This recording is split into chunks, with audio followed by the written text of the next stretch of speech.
Bonjour à tous, aujourd'hui je vais vous faire une petite présentation au sujet de la génération de leads grâce aux outils digitaux. Donc qui dit leads dit CRM, dit tunnel de vente et qui dit outils digitaux dit bien évidemment les réseaux sociaux, mais on va aussi beaucoup parler de prospection terrain. Durant cette présentation, si vous voulez aller plus loin avec moi, je vous invite à flasher tout simplement ce QR code avec votre téléphone et à prendre rendez-vous pour qu'on puisse déployer ces méthodes ensemble. Donc, je vais vous raconter une petite histoire que vous connaissez certainement très bien. C'est l'histoire de Madame Dubreuil qui veut vendre sa maison. Dans son quartier ou sur son secteur, il y a Julien qui est mandataire immobilier. Le problème de Julien, c'est que sur son secteur, il n'est pas seul. Évidemment, il y a d'autres agents et mandataires immobiliers.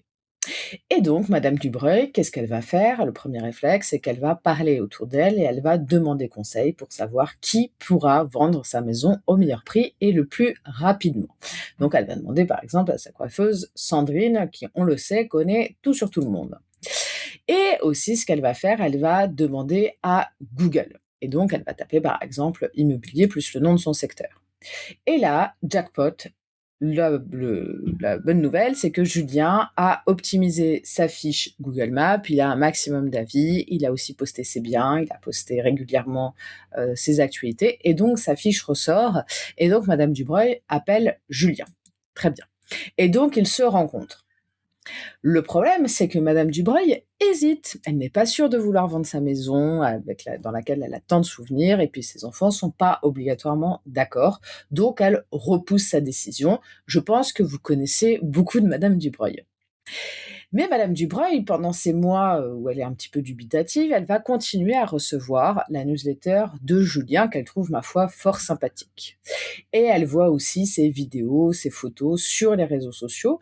Donc même si elle ne rappelle pas Julien, parce qu'elle est un peu honteuse en fait de ne pas être sûre de sa décision, et ben en fait elle continue à le suivre sur les réseaux et via sa newsletter. Et puis Julien, lui, il continue à faire son bonhomme de chemin, il prend sa tablette, il va sur les marchés, il va pitcher auprès des commerçants, il va à la rencontre de son secteur sur le terrain. Il va aussi, avec sa tablette, présenter ses programmes d'apporteurs d'affaires, justement, à notre petite coiffeuse.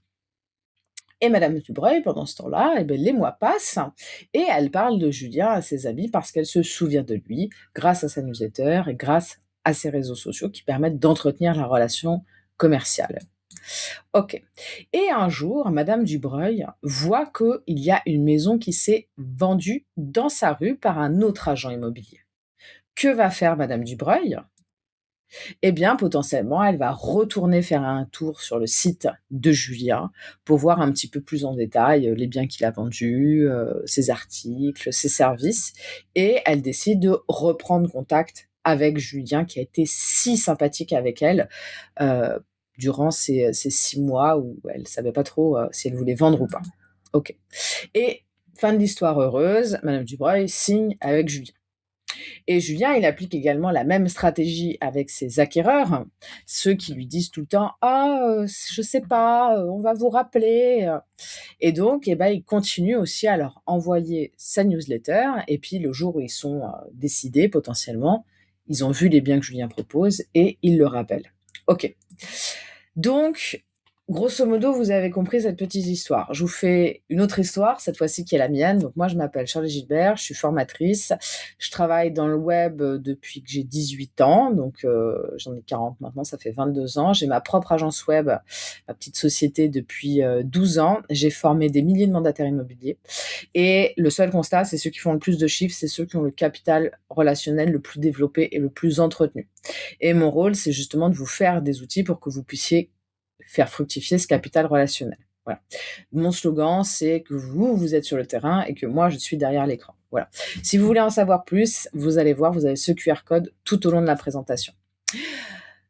Qu'est-ce que je fais pour mes clients? Donc, je travaille quasiment exclusivement pour des mandataires immobiliers et donc je fais leur site web, je me gère leur visibilité sur Google Maps, leur tunnel de vente, les captations de leads, les newsletters et le CRM. Voilà.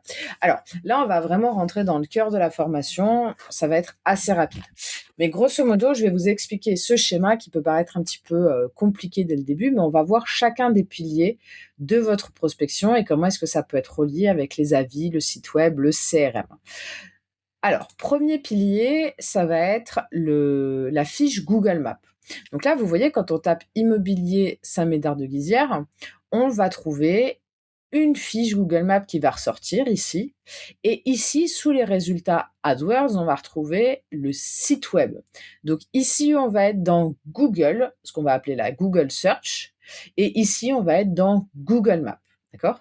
Et là, on voit que ce mandataire immobilier a de la chance parce qu'en fait, il profite vraiment de ce qu'on appelle le double affichage. Et la fiche Google Maps, elle est bien optimisée sur le nom, sur l'adresse, sur le numéro de téléphone, sur les catégories, les horaires, le secteur, les produits qui sont mis en avant, les posts aussi. Et c'est ça qu'on va voir ensemble. Alors, on parlait de la search. En fait, quand on va taper, par exemple, estimation plus le nom de votre secteur, l'idée, c'est de voir qui est-ce qui tombe. Et grâce à votre site immobilier, en fait, l'objectif, c'est que vous puissiez tomber assez rapidement parmi les premiers résultats. Quand je dis assez rapidement, pour le search, donc là, quand on va taper estimation pour le nom de votre secteur, pour un petit site sur un secteur qui est peu concurrentiel, on peut compter environ 3 mois pour avoir des résultats. Pour un petit site sur un secteur qui est plus concurrentiel, on va compter entre 6 et 12 mois. Et pour un gros site, là, ça peut aller très, très vite. En 2-3 mois, on a tout de suite des résultats. Donc, en fait, plus on va avoir de pages dans le site, plus il va bien se référencer. Ça va aussi dépendre de la concurrence. Donc ça, c'est ce qu'on appelle le Google Search, les résultats naturels. OK. Et donc, pour ça, il faut faire des articles. Il faut alimenter le blog. Il faut donner à manger à Google avec différents types d'articles. Je vous montre des exemples, vendre ma maison à Shell, etc. OK. Donc, là, on a vu que Google, en fait, qu'est-ce qui va se passer? Il va référencer votre site dans le search à partir du moment où vous avez des articles qui ont prouvé votre expertise, votre expérience, et donc ça va vous apporter de la légitimité. Et en échange, Google va vous apporter du trafic. OK. Maintenant, on va parler de Google Maps. En fait, ce qui se passe, c'est que comme on l'a vu tout à l'heure, comme Madame Dubreuil a tapé immobilier plus le nom du secteur, il y a des fiches Google Maps qui sont sorties. Dans ces fiches Google Maps, on peut lire les avis, on peut lire des posts, etc. Et en fait, Madame Dubreuil, elle va lire les fiches de différents mandataires pour potentiellement faire sa petite shortlist et choisir le mandataire qui l'intéresse. Et puis, elle va aussi lire beaucoup les avis. Elle va même avoir un résumé des avis. En fait, comme ça, elle va pouvoir vraiment regarder et choisir le mandataire qui correspond à ses critères. Donc la fiche Google Maps, on a tendance à pas trop la regarder, mais quand on va confier son bien à quelqu'un, quand on va confier quasiment 300, 400 000 euros et tous les souvenirs de sa vie, les gens vont beaucoup lire les avis, vont beaucoup lire les fiches Google Maps et aussi le site web qui est proposé pour asseoir la légitimité et la confiance. OK. Donc, comme je vous l'ai dit, pour la fiche Google Maps, ce qui est très, très important, c'est de venir collecter des avis. C'est un des critères principaux, la fraîcheur des avis, la récence des avis, comme on dit, leur récurrence aussi. Et donc pour ça, il y a tout un tas de techniques et Julien les a très bien maîtrisées parce qu'en fait, il collecte ses avis à chaud, notamment grâce à son QR code. Donc quand il est en réunion, quand il est dans des after-work, quand il est en visite, à chaque fois, il a intégré la collecte d'avis à ses processus. OK. Et en plus, Julien ressort bien parce qu'en fait, il a son propre site web et sur son site web, il a optimisé son site pour que son site vienne soutenir sa fiche Google Maps, notamment avec des pages services qui ont des URL spécifiques, qui ont des codifications spécifiques et ça va vraiment venir soutenir sa fiche Google Maps. Donc l'optimisation de la fiche Google Maps, ça passe par les avis, ça passe par les posts sur Google Maps et ça passe aussi par l'optimisation d'un site qui va venir soutenir la fiche Google Maps. D'accord. Moi, j'ai un compte Instagram, si vous voulez, où je donne pas mal de conseils sur comment collecter des avis. N'hésitez pas à m'ajouter. Voilà. Et j'ai aussi une page Facebook cette fois-ci où là, je donne beaucoup de conseils sur les posts à faire dans Google Maps. Alors, c'est très rapide de faire un post dans Google Maps. C'est 2 posts par semaine. Il y a quelques règles pour rédiger votre post, citer le quartier, la ville, le secteur, ce que vous avez fait. Surtout mettre des photos authentiques où vous êtes dessus, donc des portraits, des rues, des façades de maisons. Il faut vraiment qu'on reconnaisse votre quartier. Voilà. Il y a une certaine méthodologie pour poster sur Google Maps, mais ça reste quand même assez simple et très, très, très rapide à mettre en place. OK. Donc on a vu que, sur Google Maps, on avait des avis qui étaient primordiaux. C'est surtout comme ça que la fiche Google Maps va être ressortir et que la fiche Google Maps, elle était appuyée par le site internet et que le site internet nous permettait aussi d'être présent sur Google dans la search. OK. Maintenant, ça va aller beaucoup plus vite, on va parler des réseaux sociaux. C'est un pilier qui est fondamental. Donc déjà, les réseaux sociaux, ils vont travailler avec les avis, ils vont travailler avec le site et on va voir comment. Donc déjà, moi, à chaque fois que je reçois un avis, sur, Google Maps ou même sur d'autres canaux, je le poste tout de suite en story. Comme ça, c'est fait et puis ça vient me faire une story, ça vient appuyer la confiance, ça vient appuyer la mémorisation de mes méthodes de travail et donc c'est ce qu'on appelle du contenu généré par mes utilisateurs ou par mes clients et donc tant qu'à faire, je réutilise ce contenu sur mes réseaux sous forme de story et puis même je peux les rajouter dans un album, d'avis clients. C'est des contenus qui fonctionnent très, très bien et ça fait aussi plaisir aux clients de voir que j'ai relayé leur avis. Après, un autre point qui est intéressant, c'est que quand on fait un site internet, quand on fait des articles pour un site internet, on fait des images pour illustrer ces articles. Et donc, il y a autant d'images qu'on va pouvoir aller partager sur les réseaux, réutiliser et donc là, par exemple, on voit l'exemple de ce mandataire qui a réutilisé les images de son site pour faire un post. Donc dans un site, on a énormément de contenu qui est créé pour Google et pour les utilisateurs et surtout qui peut être relayé sur les réseaux. Et donc, c'est ce qu'on appelle la liquidité des contenus, c'est-à-dire qu'un contenu, il va pouvoir passer d'un canal de communication à l'autre, être relayé. Le but, ce n'est pas de créer plus de contenu, mais c'est de mieux recycler ces contenus. Et c'est en ça qu'un site, par exemple, va vous faire gagner du temps sur vos réseaux sociaux parce que vous aurez des posts qui vont être déjà créés. OK, comme on a gagné du temps à faire des stories à partir des avis. Donc, les meilleurs agents ne font pas plus de contenu, ils recyclent mieux leur contenu. OK. Et aussi, ce qu'on fait, par exemple, c'est que sur les réseaux sociaux, vous postez beaucoup. Donc, les gens vous mettent des likes, des commentaires, etc. Mais en fait, ces leads ne vous appartiennent pas. Il faut venir les capitaliser, il faut venir les enregistrer dans votre CRM. Il faut les sortir de Facebook pour qu'ils viennent chez vous. C'est ce qu'on appelle la captation de leads. Et ben là, par exemple, ce qu'on fait, c'est qu'on fait des petits e-books qu'on va pouvoir, pareil, partager sur les réseaux sociaux sous différentes formes. Et les gens vont pouvoir aller sur le site, laisser leur email pour télécharger le e-book. Et donc là, l'objectif, c'est que là, vous allez collecter des leads de gens qui sont intéressés pour avoir des informations sur la vente de leurs biens dans leur secteur. Donc potentiellement, après, vous pouvez les relancer, les inscrire à votre newsletter ou potentiellement peut-être les rappeler. OK. Et donc ça veut dire quoi? Ça veut dire que le site, encore une fois, il vient en soutien, il vient fournir la page de captation de leads, ce qu'on appelle une landing page, où là, la personne, elle va pouvoir rentrer ses coordonnées et rentrer dans votre CRM, rentrer dans votre processus, dit de nurturing. OK. De fidélisation des leads. OK.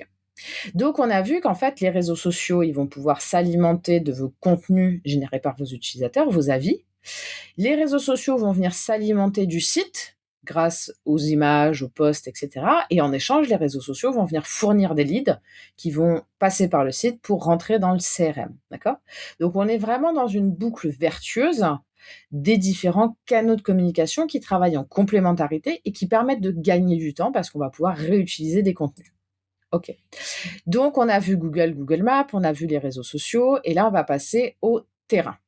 Donc, on l'a vu, en fait, le terrain va permettre de capter des leads et c'est là où ça devient intéressant.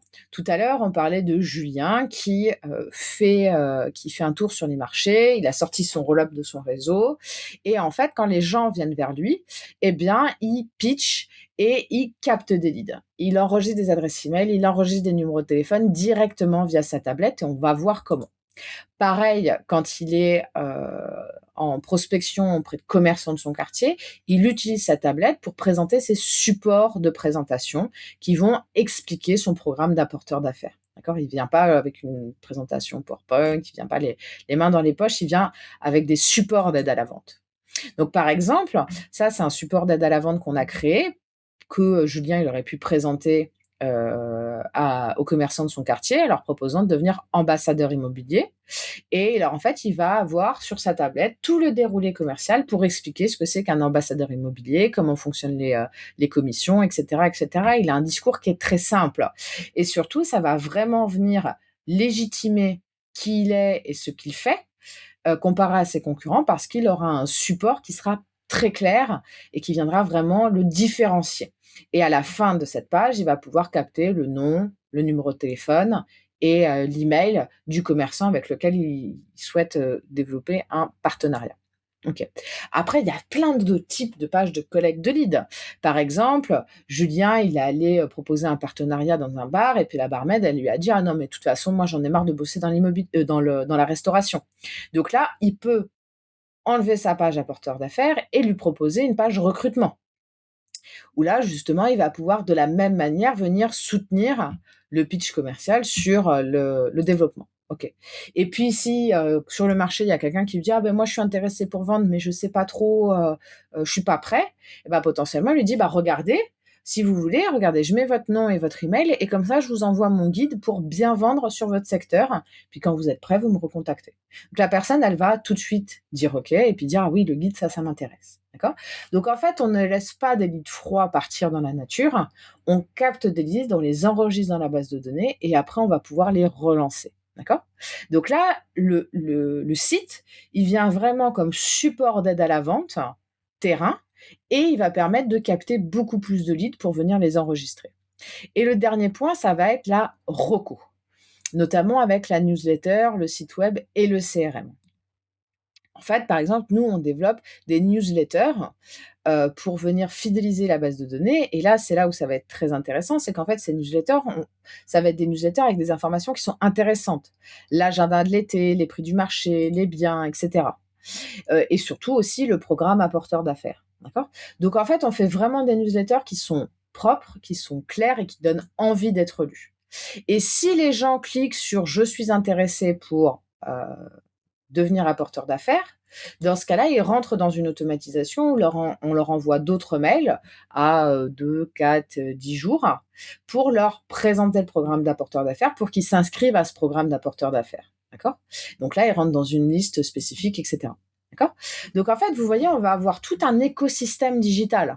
Moi, souvent, mes clients me disent: «Ah bah oui, j'ai un site où je poste sur les réseaux sociaux, où je fais de la prospection ou du boitage». Mais en fait, il leur manque l'écosystème complet qui est relié avec le site web et qui est relié avec le CRM qui vient capitaliser l'ensemble de ces actions pour pouvoir les relancer. Et c'est là où, en fait, on va créer vraiment un tunnel et un écosystème digital qui travaille pour vous. Jusque-là, on est plutôt bon. Donc si vous voulez passer à l'action, n'hésitez pas à flasher ce QR code et comme ça, on prend rendez-vous ensemble et on fait le déploiement de votre écosystème digital et de vos tunnels de vente. Alors, un point qui est important, c'est qu'on parle de bases de données, mais ces bases de données, qui est-ce qu'on va mettre dedans? Donc, on peut mettre vos clients et on peut mettre vos prospects. Donc, les clients, c'est ceux avec qui vous avez eu une transaction financière et tous les prospects, c'est ceux avec qui vous avez fait des visites, des estimes sans suite, des recos, du porte-à-porte, etc. Et ça va être très important de le qualifier dans votre base de données et de aussi mettre la date à laquelle vous avez eu le dernier contact avec ces prospects. Et en fait, ce qu'il faut se dire, c'est que vous allez me dire: «Ouais, mais moi, ça fait 10 ans que je suis dans l'immobilier, des contacts, j'en ai plein, ça me paraît être un travail titanesque». Alors, ce qui est important, c'est qu'il faut le faire petit à petit. Par exemple, chaque mois, vous allez rajouter 20 anciens prospects, 20 anciens contacts. Et puis, potentiellement, tous les mois, vous allez avoir 20 nouveaux contacts qui vont rentrer grâce aux réseaux sociaux, grâce à votre prospection terrain. Bah, petit à petit, finalement, au bout d'un an, ça vous fait déjà une base de données de 500 nouveaux contacts, 480, environ 500 que vous allez pouvoir maturer. Et si ces 500 contacts, vous en avez 8% qui deviennent apporteurs d'affaires, bah, potentiellement, ça vous fait 40 nouvelles transactions.